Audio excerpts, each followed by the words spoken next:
ये कहानी रतनपुर राज्य के एक छोटे से हरे भरे गांव की है। महाराज की जय हो। महाराज ध्रुवसेन, आज प्रजा के बीच आपकी जय जयकार हो रही है। सीमा पर हमारे सैनिकों ने अद्भुत शौर्य दिखाया है। वीर सिंह, शौर्य तो हमारे रक्त में है, परंतु मुझे चिंता सीमा की नहीं, इस महल के भीतर की है। महाराज, आपका संकेत युवराज की ओर है। क्या वे अभी भी शस्त्र विद्या में रुचि नहीं ले रहे? यशवंत, कल मैंने उसे तलवार की धार परखने के बजाय बगीचे में तितलियों के पीछे भागते देखा। वो राजा बनने वाला है, कोई कवि नहीं। अगर उसका हृदय इतना कोमल रहा तो वो शत्रु का गला कैसे काटेगा? पिताश्री, शत्रु का गला काटने से अधिक कठिन है उसका हृदय जीतना। प्रणाम पिताश्री। आओ पुत्र, हम तुम्हारी ही चर्चा कर रहे थे।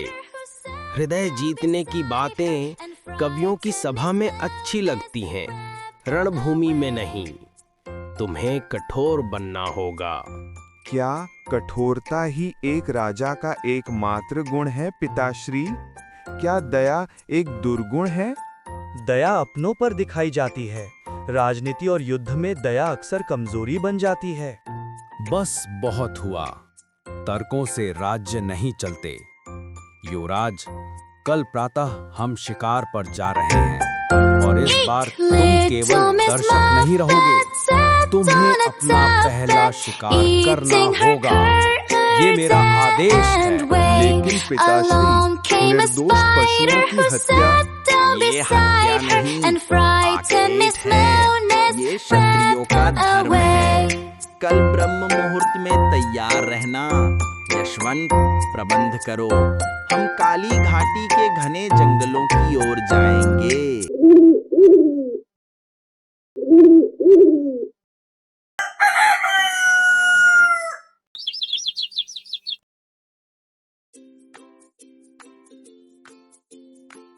महाराज, देखिए, यहाँ की झाड़ियाँ टूटी हुई हैं। अवश्य ही कोई बड़ा जानवर यहाँ से गुजरा है। सही कहा यशवंत। पंजों के निशान तो नहीं है, लेकिन खुरों के निशान गहरे हैं। लगता है कोई भारी भरकम बारहसिंघा या नील गाय है। शांत हो जाओ युवराज, अपना धनुष संभालो। आज तुम्हारी परीक्षा है। वो देखो, उन झाड़ियों के पीछे कुछ हलचल हुई है। पिताश्री, वो तो एक हिरनी है और देखिए, उसके साथ उसका छोटा बच्चा भी है। वो अभी दूध पी रहा है। हम उस पर वार कैसे कर सकते हैं? शिकार शिकार होता है पुत्र, चाहे वो नर हो या मादा। वीर सिंह, अगर युवराज का हाथ कांपे तो तुम निशाना लगाना, लेकिन मैं चाहता हूं कि पहला तीर युवराज चलाएं। नहीं पिताश्री, मैं यह पाप नहीं कर सकता। उसकी आंखों में देखिए, वो डरी हुई है। कायरता मत दिखाओ, संधान करो प्रत्यंचा। अचानक झाड़ियों से आवाज आती है। रुको, हे राजन, रुक जाओ। महाराज, क्या आपने सुना? ये जानवर इंसानों की बोली बोल रहा है। ये कोई माया है महाराज, सावधान। कौन हो तुम? मेरे सामने आओ। क्या तुम कोई वनदेवी हो या कोई राक्षस? वनमाया, हिरणी सामने आते हुए। मैं वनमाया हूँ, इस वन की पुरानी बाशिंदा। राजन, तुम उस पर तीर चला रहे हो जो निहत्था है, और तुम युवराज, तुम्हारे नेत्रों में दया है, फिर तुम्हारे हाथों में ये घातक अस्त्र क्यों? माँ, मुझे डर लग रहा है। ये लोग कौन हैं? इनके पास वो नुकीली लकड़ियाँ क्यों हैं? डरो मत पुत्र, ये राजा है जिसे लगता है कि शक्ति का प्रदर्शन प्राण लेने में है, प्राण देने में नहीं। एक पशु मुझे नैतिकता का पाठ पढ़ाएगा। वीर सिंह, ये जादुई हिरनी है, इसे मारो मत, इसे हम जीवित पकड़ेंगे। ये हमारे चिड़ियाघर की शोभा बढ़ाएगी। नहीं पिताश्री, यह एक माँ है, इसे जाने दीजिए। मुझे कैद करना हवा को मुट्ठी में कैद करने जैसा है राजन। यदि तुम में साहस है तो मेरे पीछे आओ, उस नील सरोवर तक, जहाँ सत्य और असत्य का भेद मिट जाता है। हिरनी और बच्चा तेजी से भागते हैं। इसका पीछा करो, ये बचकर नहीं जानी चाहिए। घोड़े बढ़ाओ। महाराज, वो हिरनी तो जैसे हवा में विलीन हो गई। हम जंगल के बहुत भीतर आ गए हैं। ये स्थान कुछ विचित्र लग रहा है। हाँ महाराज, यहाँ की हवा में एक अजीब सी सुगंध है और ये झील, इसका पानी नीलम की तरह चमक रहा है। हार मानना मेरे स्वभाव में नहीं है युवराज। वो यहीं कहीं छिपी होगी। मैं पानी पी लूं, फिर हम उसे ढूंढ निकालेंगे। जैसे ही राजा पानी छूने के लिए झुकते हैं, अचानक पानी में हलचल होती है और जल परी प्रकट होती है। सावधान ध्रुवसेन, इस पवित्र जल को अपने रक्त रंजित हाथों से दूषित मत करो। मैं जलपरी हूँ, इस सरोवर की रक्षक। तुमने मेरी सखी वनमाया और उसके बच्चे को डराया है। तुम राजा होकर भी राजा के धर्म से विमुख हो। हे देवी, क्षमा करें। मेरे पिता केवल मुझे शिकार का पाठ पढ़ा रहे थे। हमारी मंशा इस वन की शांति भंग करने की नहीं थी। तुम्हारा स्वर विनम्र है युवराज। तुम अपने पिता से भिन्न हो। राजन, तुम शक्ति के मद में चूर हो। तुम्हें लगता है कि धन और बल ही सब कुछ है। आज मैं तुम्हारी परीक्षा लूंगी। कैसी परीक्षा? मैं किसी से नहीं डरता। तो ठीक है, सुनो, मेरे पास ये एक कामधेनु मणि का है, जादुई मणि। ये जिसके पास होगी उसके घर में अन्न और धन की कभी कमी नहीं होगी। लेकिन ये मणि केवल उसी के पास टिकेगी जो सच्चा और मेहनती हो। तो ये मणि महाराज को दे दीजिए, वे इस राज्य के स्वामी हैं। नहीं, मैं इस मणि को एक साधारण गाय के रूप में परिवर्तित कर रही हूँ। ये कपिला गाय अब तुम्हारे राज्य के सबसे गरीब लेकिन सच्चे किसान के पास जाएगी और एक दूसरी साधारण गाय उसके लालची पड़ोसी के पास। देखते हैं तुम्हारा न्याय और समाज क्या करता है। ये पहेली है देवी। ये जीवन का सत्य है। जाओ राजन, अब अपने महल लौटो। वो हिरनी अब तुम्हें नहीं मिलेगी। लेकिन याद रखना, जल्द ही तुम्हारे दरबार में एक ऐसा मामला आएगा जो ये तय करेगा कि युवराज गद्दी के लायक हैं या नहीं। जल परी पानी में ओझल हो जाती है। अजीब जादू करनी थी। चलो, यहाँ समय व्यर्थ करना बेकार है। हम खाली हाथ लौटेंगे, लेकिन ये अपमान मैं नहीं भूलूंगा।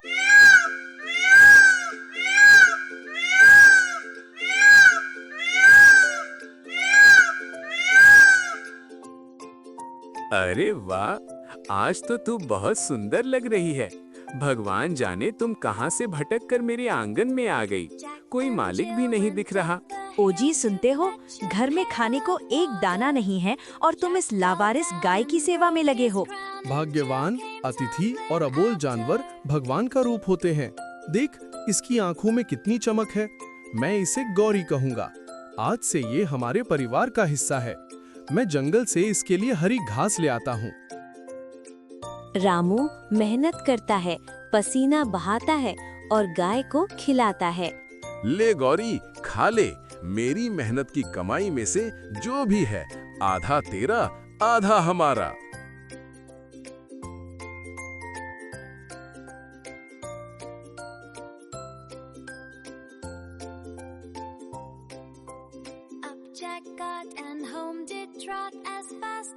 गाय रंभाती है और बाल्टी में दूध देती है और उससे खुशबू आ रही है।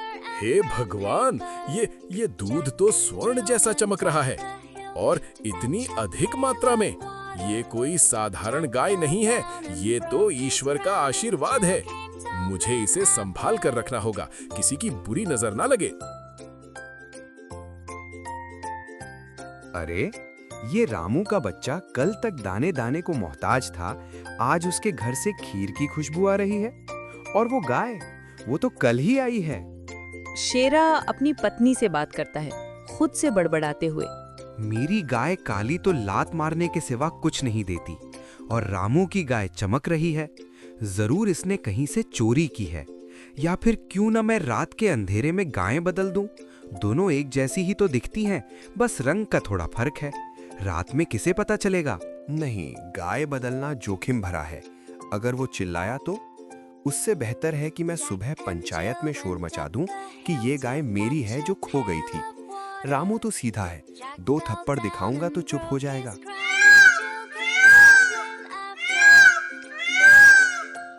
चोर, चोर! रामू चोर है। भाइयों, देखो, इसने मेरी गाय चुरा ली। नहीं शेरा भाई, ये झूठ है। ये गौरी है, ये कल ही मेरे घर आई थी, मैंने इसकी सेवा की है। अबे चुप, ये मेरी गाय चंपा है, परसों मेरे खूंटे से खुली थी। तूने इसे छिपा लिया और अब अपना बता रहा है।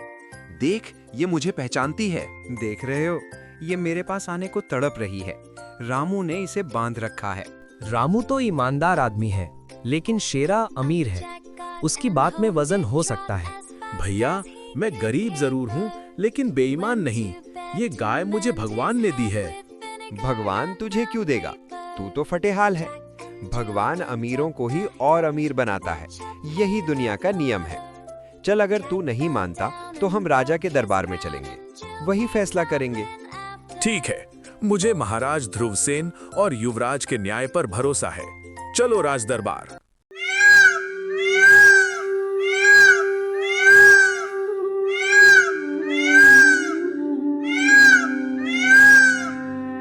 महाराज ध्रुवसेन की जय हो, युवराज की जय हो। महाराज, गांव के 2 किसान न्याय की गुहार लेकर आए हैं। मामला एक गाय का है। एक गाय के लिए हमारा समय व्यर्थ करने चले आए? वीर सिंह, तुम ही निपटा दो। नहीं पिताश्री, क्षमा करें, पर मुझे लगता है हमें उनकी बात सुननी चाहिए। नीरजा ने कहा था कि एक परीक्षा आएगी, शायद ये वही हो। ठीक है, बुलाओ उन्हें। रामू और शेरा दरबार में प्रवेश करते हैं। गाय को भी साथ लाया गया है। बोलो, क्या समस्या है? महाराज, मैं लुट गया। ये रामू, जिसे मैंने अपना भाई समझा, इसने मेरी सबसे कीमती गाय चुरा ली। ये गाय बहुत दूध देती है महाराज, ये मेरी है। रामू, क्या ये सत्य है? नहीं अन्नदाता, मैं झूठ नहीं बोलता। ये गाय मेरे घर भटक कर आई थी। मैंने इसे अपने बच्चों की तरह पाला है। मैं गरीब हूँ, मेरे पास इसे खिलाने को ज्यादा नहीं था, फिर भी मैंने अपना भोजन इसे दिया। ये मेरी माँ समान है। दोनों का दावा मजबूत लग रहा है। गाय पर किसी का नाम तो लिखा नहीं है। महाराज, शेरा गांव का संपन्न किसान है और रामू गरीब। संभव है रामू ने लालच में गाय चुराई हो।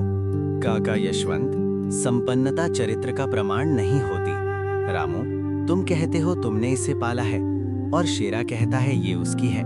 मैं इसका फैसला अभी कर देता हूँ। जल्लाद को बुलाओ, इस गाय के 2 टुकड़े कर दो। आधा रामू को दे दो, आधा शेरा को। ना रहेगा बांस, ना बजेगी बांसुरी।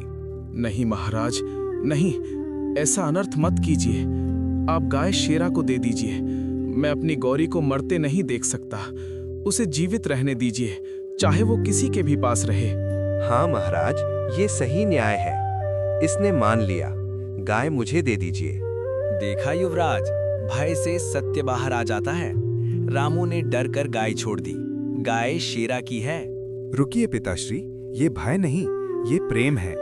सिंहासन से उठते हुए असली माता पिता वही होते हैं जो अपनी संतान या पाल्य के प्राणों की रक्षा के लिए अपना अधिकार त्याग दें। रामू ने गाय के प्राण बचाने के लिए अपना दावा छोड़ दिया, जबकि शेरा उसे कटते हुए देखने को भी तैयार था। युवराज की बात में दम है महाराज। लेकिन मेरे पास सत्य को परखने का एक और उपाय है। पिताश्री, क्या आपको उस जलपरी की बात याद है, सच्चा और मेहनती? हाँ याद है। तो शेरा, तुम कहते हो ये गाय तुम्हारी है? जाओ, इसका दूध निकाल कर दिखाओ। यदि ये तुम्हारी है तो ये तुम्हें प्रेम से दूध देगी। ये कौन सी बड़ी बात है, अभी निकालता हूँ। शेरा बाल्टी लेकर गाय के पास जाता है। जैसे ही वो हाथ लगाता है, गाय बिदकती है और जोर से लात मारती है। शेरा गिर पड़ता है, बाल्टी दूर जा गिरती है। ये पागल हो गई है महाराज, इसने मुझे मार दिया। अब रामू, तुम्हारी बारी, अब तुम जाओ। और दूध की धार फूट पड़ती है, वही सुनहरा सुगंधित दूध। ये चमत्कार नहीं, ये प्रेम और परिश्रम का फल है। जल परी नीरजा का कथन सत्य हुआ। ये गाय केवल सच्चे और मेहनती व्यक्ति के पास ही टिक सकती है। शेरा का लालच और आलस्य उसके लात खाने का कारण बना। शेरा को क्या दंड दिया जाए महाराज? इसे कारागार में डालो, इसे उतना ही भोजन मिले जितना ये श्रम करे। और रामू? जी महाराज, बोलिए। ये जादुई गाय तुम्हारी है और राजकोष से तुम्हें 100 स्वर्ण मुद्राएं दी जाती हैं ताकि तुम इसकी और अच्छे से सेवा कर सको। तुम हमारे राज्य के गौरव हो। राजन, आज तुमने शिकार नहीं किया पर विजय प्राप्त की है। आज तुम्हारा पुत्र सही मायनों में युवराज बना है। धन्यवाद हिरणी, मैं आपका सदैव आभारी रहूंगा। रामू की जय हो, युवराज की जय हो। युवराज, आज मुझे तुमसे कुछ सीखना है। मुझे बताओ, उस बगीचे में तुम तितलियों के बारे में क्या कह रहे थे? चलिए पिताश्री, मैं आपको बताता हूँ। कहानी समाप्त। वीडियो पूरा देखने के लिए धन्यवाद। आप सभी का दिन मंगलमय हो। वीडियो देखने के लिए तहे दिल से शुक्रिया। ऐसी ही और कहानियों के लिए हमारे चैनल सिंकी टून्स को सब्सक्राइब जरूर करें।